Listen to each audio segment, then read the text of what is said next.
Hey guys, Scott here. No, I'm not going to do a gun shooting video or anything like that. I am going to talk about guns, but what I'm going to specifically talk about, which I have not heard anybody talk about in the last, 9 months? 7.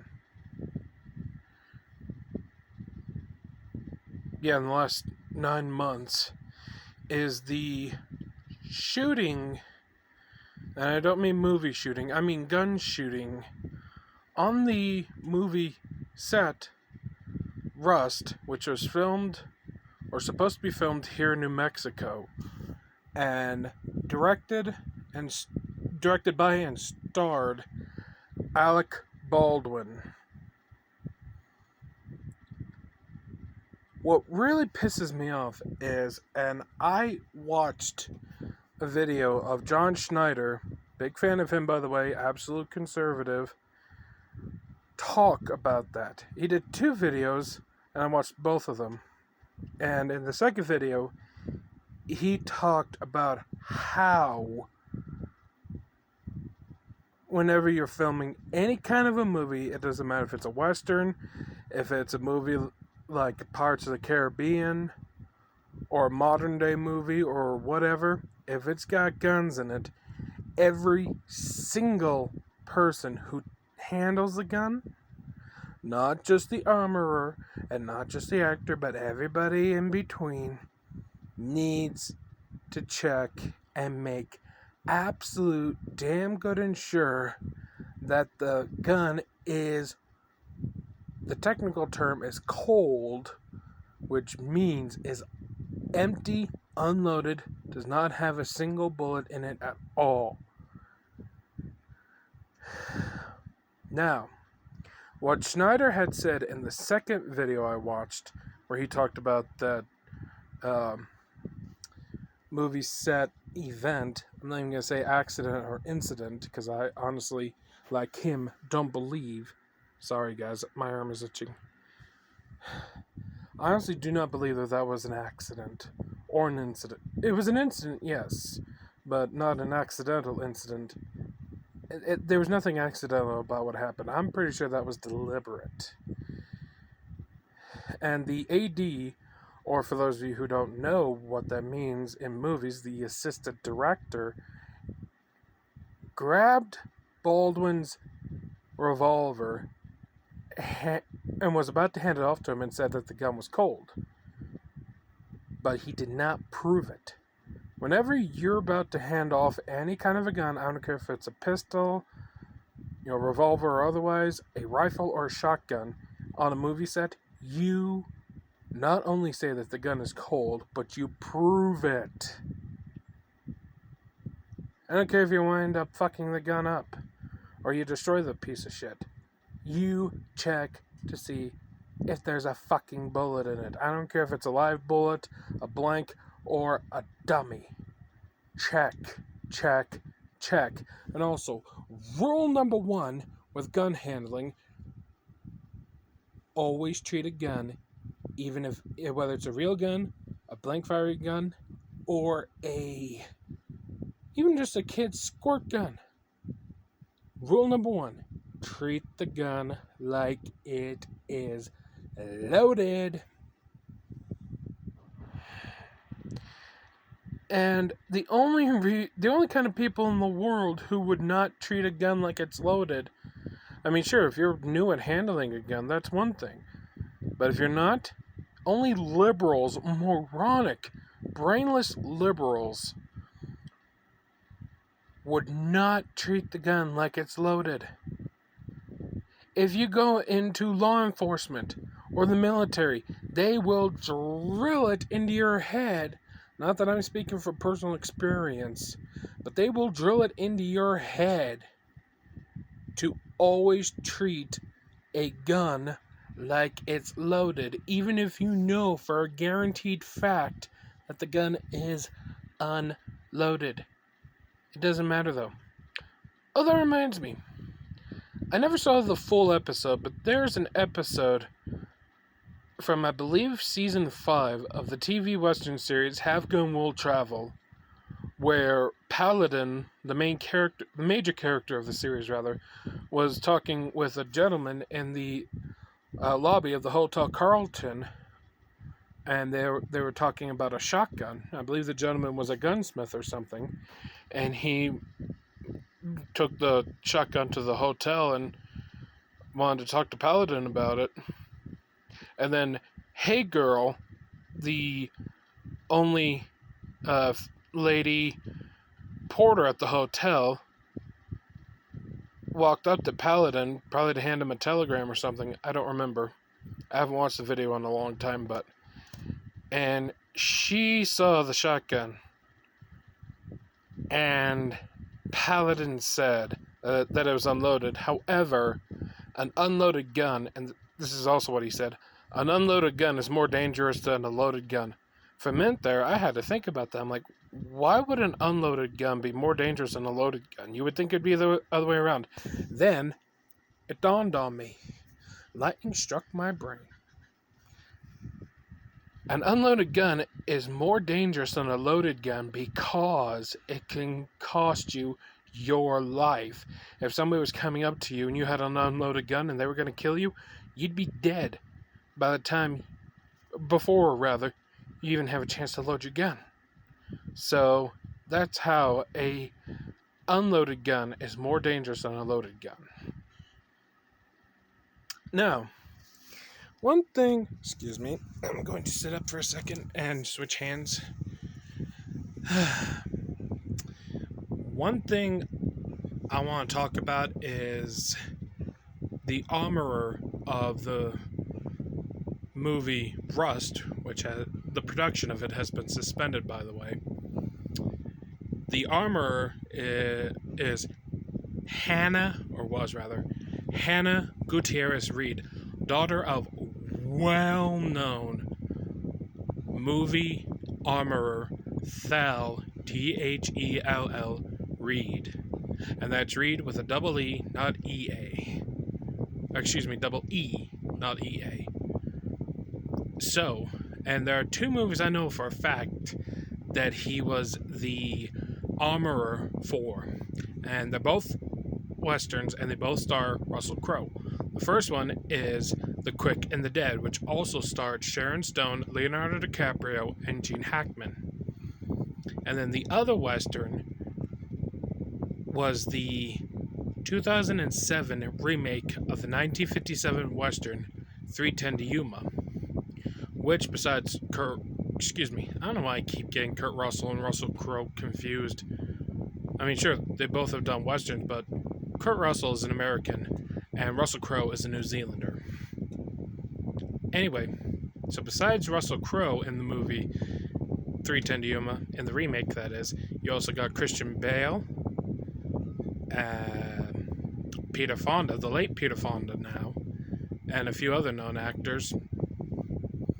Now, the revolver, speaking of the 3:10 to Yuma remake, the revolver that Russell Crowe used in that movie, which they call the Hand of God, because it's got the golden crucifix inlay in the grips, Thel Reed had made for Russell Crowe, and they were getting ready to do The Quick and the Dead back in the 90s. And, Kurt Russell, did it again. I get so tired of that. Russell Crowe, played a gunfighter turned preacher. And he thought that it would have been appropriate for him when he went back to being a gunfighter to have that gun. And Thel's like, it wouldn't work. So that's why he's seen with a Richards Mason 1860, probably 1851, I'm not sure. But anyway, a converted revolver that shot 38 long Colt bullets out of. And so then when they decided to do, or when it was decided that a remake of 3:10 to Yuma was to be made, Thel decided that it was more appropriate for Russell Crowe to use that revolver in the movie instead of in The Quick and the Dead. Now, the thing that really gets on my nerves is people, including Alec Baldwin, put the blame on what happened to the cinematographer and the director of his movie, or assistant director or whatever. Otherwise, like, Baldwin didn't direct it, he was just going to star in it, and put the money up for it. But yeah, the cinematographer and the director, he put it, and a lot of other liberals put that on poor Hannah Reid, which is not true. A good armorer would not have blanks or dummies mixed up with live bullets. Bullshit. So, who really put the live bullets into Baldwin's gun? Nobody knows yet. Could it have been Baldwin himself? Bet your lives it could have. Could it have been someone else on the set? Absolutely.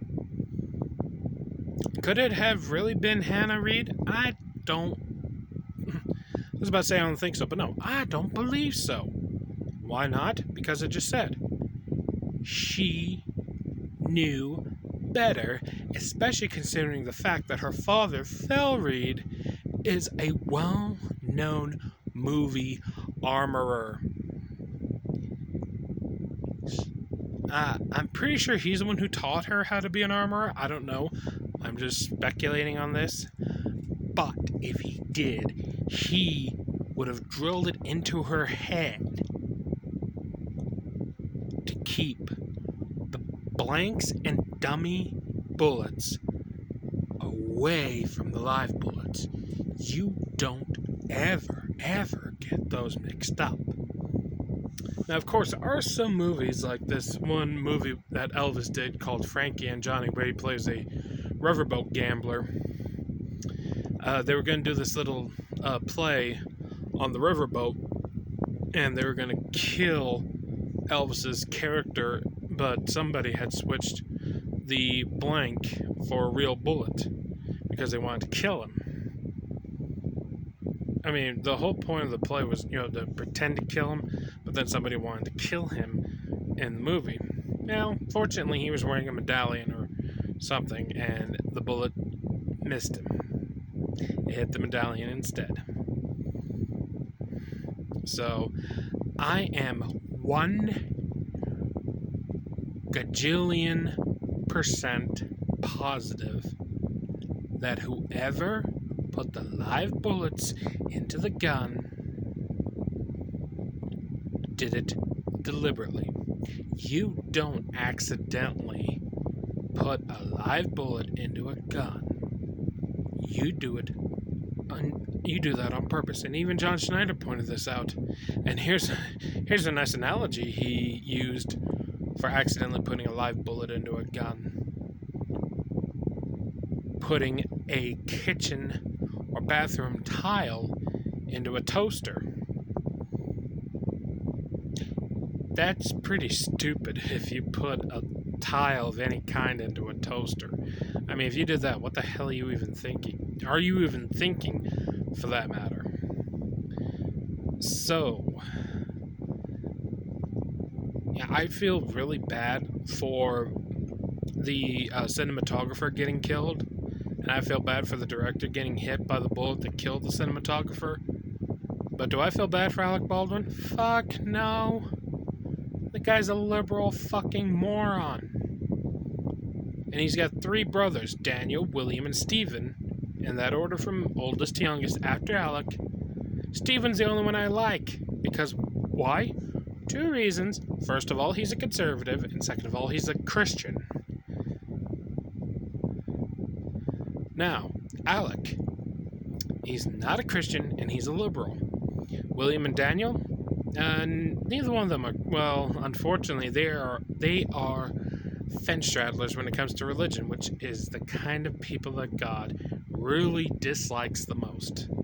Because you are neither, as some people would say, you are neither hot nor cold. In this case, you neither believe in God or don't believe in Him. And He does not like those kind of people. He hates those, or at least dislikes them more than he dislikes those who don't believe in him, like Alec. And also, not too many people know this, but Steven is actually the father-in-law of singer Justin Bieber. Justin married Steven's daughter Hillary. Or, excuse me, I'm sorry, not Hillary, Haley. And I'm thinking, okay, that's interesting. Well, obviously he approved of it. I'm like, yeah, how do you feel? I mean, outside of the fact that you approved of it, Steven, how in the world do you feel about having Justin Bieber for your son-in-law? So, I'll tell you what, if I ever meet Steven, I don't necessarily have to meet Justin. To be honest, I don't really want to. The reason why doesn't matter at all. But if I ever just meet Steven, I'm gonna ask him, dude, what is up? Okay, we know what's up with your oldest brother, Alec. What's up with your two other older brothers, Daniel and William? And here's one thing I heard about when it came to Steven with his three older brothers. He would tell Alec that he keeps Alec in his prayers, and Alec's like, yeah, keep your shit away from me, Steven. William and Daniel, they don't say that. I mean, they really don't care, but they're like, okay, whatever.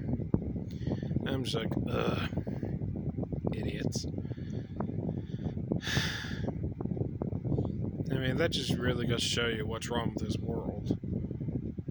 And to be perfectly honest, now that I think about it, I honestly was not sure if I was going to do this video, but then I decided, what the hell, why not? So, and of course, like I said, in the first two videos I recorded and uploaded here onto YouTube, what you see on this video is what you get, unedited, unfiltered, nothing.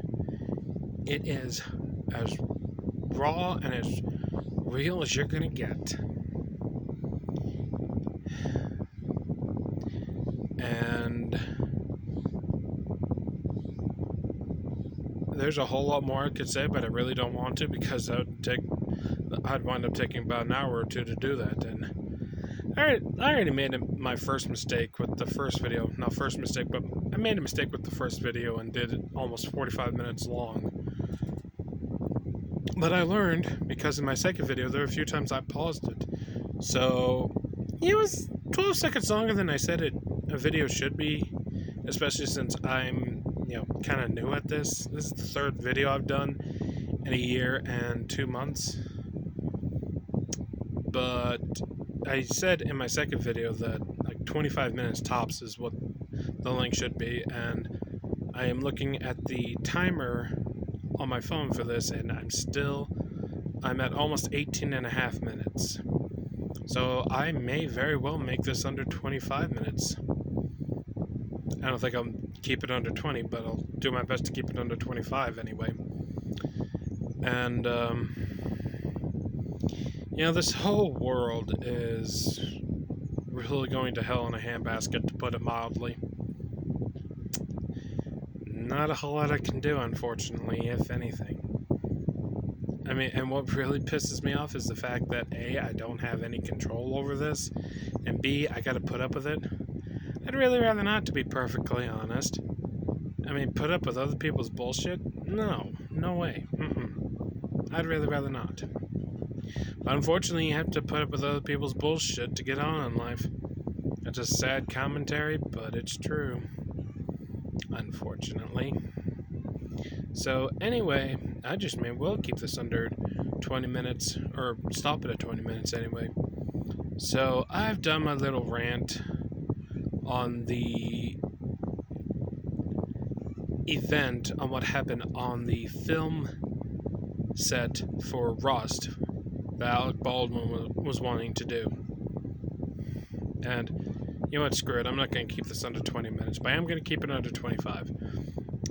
Another thing that John Schneider talked about in the first video I watched, where he talked about the movie set shooting, was he's not understanding how in the hell that happened if Alec Baldwin. So what he was supposed to have done was practice cross drawing a gun, because there are two ways, or actually three ways, to draw a gun in a western. You draw it straight like that. You draw it cross draw, or you do, I don't remember what it's actually called, but I call it the inverse draw. And a lot of people actually prefer cross draw for a variety of reasons. One of the biggest reasons, and shout out to Hickok 45, he was the guy who I first heard say one reason why cowboys, like in the Old West, preferred cross draw versus straight draw was if you're putting your saddle on your horse and you got straight draw, there's a possibility the stirrup is going to hit the hammer of your revolver. I'm not saying that there's no chance on cross draw, but it's, I guess, I could be wrong, but I think a lesser chance with cross draw than with straight draw. But, and then there are some people,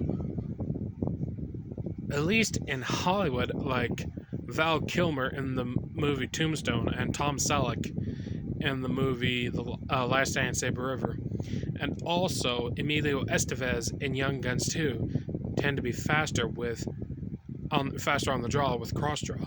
And I'm not kidding. Last time I watched Young Guns 2, so there were 4 actors who did a little example of fast draw: Estevez, Alan Ruck, Balthazar something or other, who played Tom the Kid, the Prince of Pennsylvania, and Kiefer Sutherland.